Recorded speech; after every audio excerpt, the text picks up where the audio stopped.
Hello friends, video start करने से पहले मैं आप सब दोस्तों को एक गुड न्यूज़ बताना चाहता हूं। और वो न्यूज़ ये है कि मैंने अपने सेकंड चैनल पर इमॉर्टैलिटी सीरीज़ को एक्सप्लेन करना स्टार्ट किया है, वो भी वीडियो के साथ। और मुझे इस बात का पता है कि बहुत सारे दूसरे एक्सप्लेनर ने भी उसे एक्सप्लेन किया था, पर उन सब की वीडियोस ब्लॉक हो गई थी, तो इसीलिए फिर मैंने इस सीरीज़ को एक्सप्लेन करना शुरू किया। और दोस्तों, इसके साथ साथ मैंने और भी दूसरी न्यू सीरीज़ को अपने सेकंड चैनल पर एक्सप्लेन करना स्टार्ट किया है, तो आप लोग मेरे उस चैनल को भी एक बार ज़रूर विजिट करें। और अगर आपको मेरे सेकंड चैनल का नहीं मालूम तो मैंने उसका लिंक डिस्क्रिप्शन में दे दिया है और कमेंट में भी पिन किया हुआ है। और आप लोग मेरे उस चैनल को ज़रूर सब्सक्राइब कर लेना। तो बिना टाइम वेस्ट किए स्टार्ट करते हैं स्वेलो स्टार एनिमी के पार्ट 16 को। वीडियो स्टार्ट होती है और हम देखते हैं कि फैंग वहां उस आइलैंड के नीचे वाले खंडर में रेस्ट कर रहा होता है।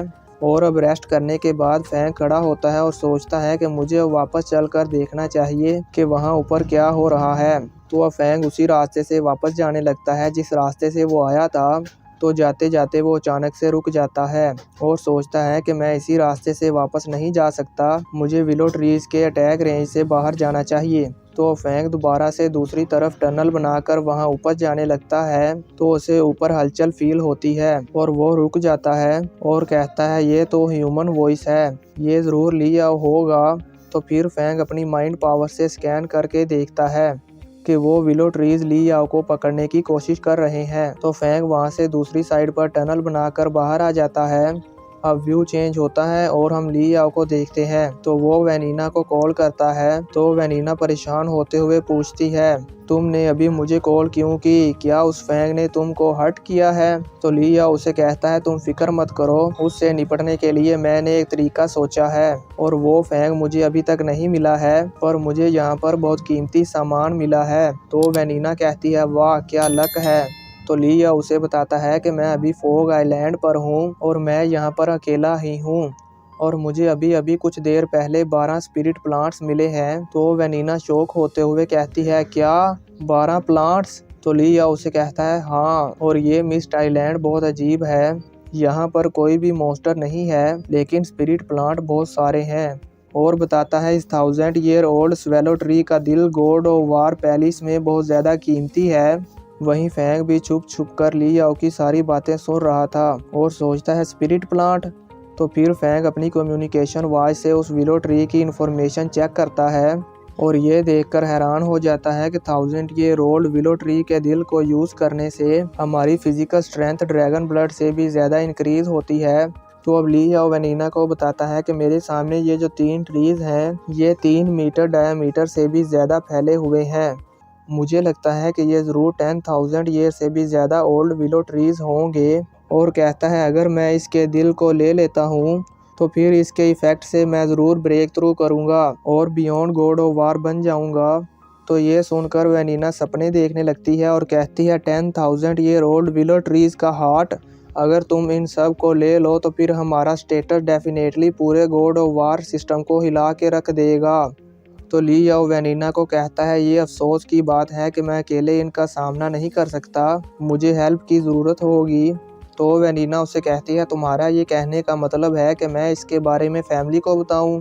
तो ली याओ कहता है, मुझे लगता है कि इस फोग आइलैंड पर और भी स्पिरिट प्लांट होंगे और यहाँ पर एक 10,000 ईयर से भी ज़्यादा ओल्ड विलो ट्री है और ये स्पिरिट प्लांट सबसे स्ट्रॉन्गेस्ट है। मैं इसे अकेले हैंडल नहीं कर सकता, इसलिए बेटर यही है कि हम फैमिली की पावर को यूज़ करें। तो वैनिना कहती है, हाँ ठीक है, मैं समझ गई। तो ली याओ कहता है, उनको बताना ही अच्छा रहेगा और उनमें जो वॉरियर्स हैं वो पावरफुल स्पिरिट मास्टर हैं और उनके पास ब्लैक गॉड आर्मर भी है। और जब वो यहाँ पर आ जाएंगे तो फिर मैं देखूंगा कि वो फैंग कैसे हमसे बचकर भागेगा। तो अब ली याओ की बातें सुनने के बाद फैंग भी वहां से वापस नीचे चला जाता है और ली याओ को इस बारे में मालूम भी नहीं होता कि फैंग उसकी बातें सुन रहा था। अब व्यू चेंज होता है और हम फैंग को उसी खंडर में देखते हैं। तो अब फैंग सोचता है, मुझे जल्दी से इस बारे में जिगजियान मार्शल हॉल को नोटिफाई कर देना चाहिए। तो फैंग कॉल करने लगता है पर रुक जाता है और सोचता है जिगजियान मार्शल हॉल का हेडक्वार्टर बेस सिटी में है और ये बोलिनास फैमिली की बेस से ज़्यादा साउथ कॉन्टिनेंट के करीब है।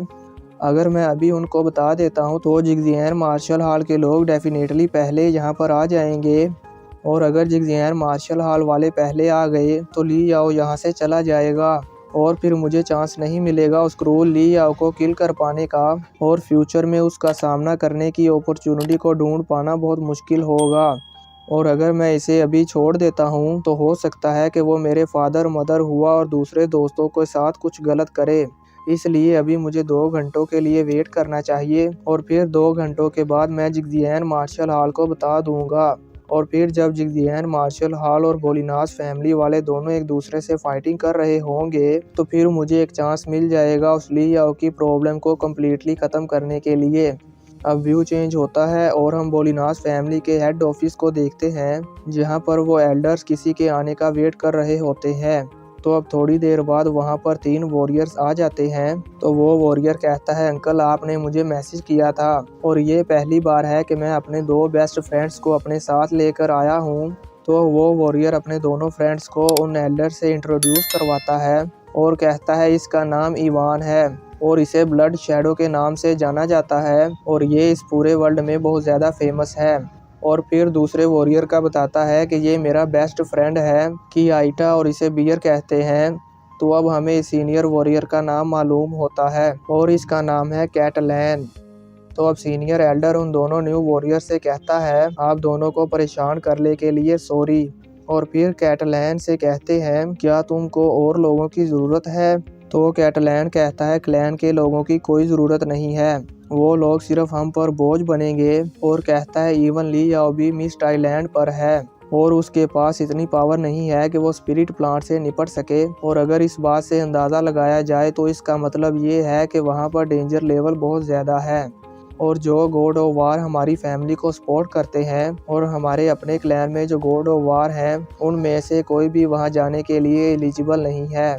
और फिर वो कहता है अंकल 12 मिनट पहले मुझे आपका मैसेज मिला था कि मैं अपने साथ किसी को लेकर आऊं और मैं लेकर आ गया हूं, इसलिए अब मैं साउथ कॉन्टिनेंट में जा रहा हूं। तो उसका अंकल कहता है ठीक है मैं यहीं हूं और तुम्हारी तरफ से गुड न्यूज़ का वेट कर रहा हूं।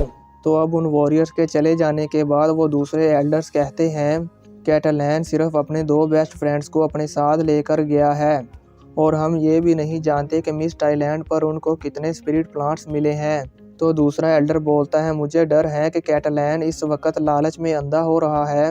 तो उन एल्डर में से उनका सीनियर एल्डर बोलता है कैटलैन हमारी बोलिनास फैमिली का बेस्ट किड है और वो जितना ज़्यादा स्ट्रॉन्ग होगा हमारी बोलिनास फैमिली भी उतनी ही ज़्यादा स्ट्रॉन्ग होगी।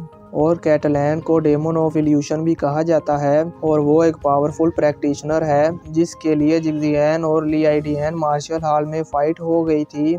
हमारी बोलिनास फैमिली एचआर अलायंस में हाई पोजीशन को एंजॉय कर सकती है और ये ज़्यादातर उस पर डिपेंड करता है। और कहते हैं याद रखो कैटलैन के सामने उसके खिलाफ कोई गलत बात मत करना, अगर इससे एक स्ट्रॉन्ग आदमी की डिग्निटी हर्ट होती है तो फिर इसके नतीजे भयानक होंगे। यानी कि वो ये बताना चाहते हैं कि कैटलैन बहुत ज़्यादा पावरफुल है और वो कैटलैन कितना ज़्यादा पावरफुल है ये हमें नेक्स्ट पार्ट में मालूम होगा।